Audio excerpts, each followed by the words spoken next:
Yan, akong tuyo. Noon pa yan. Ito, noon pa to, luma.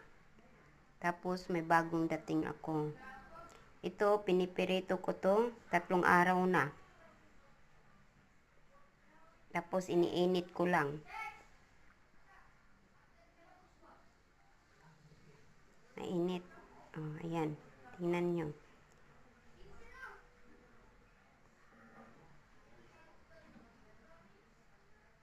Yung tuyong tamban, hindi po siya maalat, hugas dagat.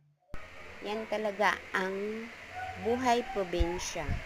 Yun ang buhay ng taga-isla.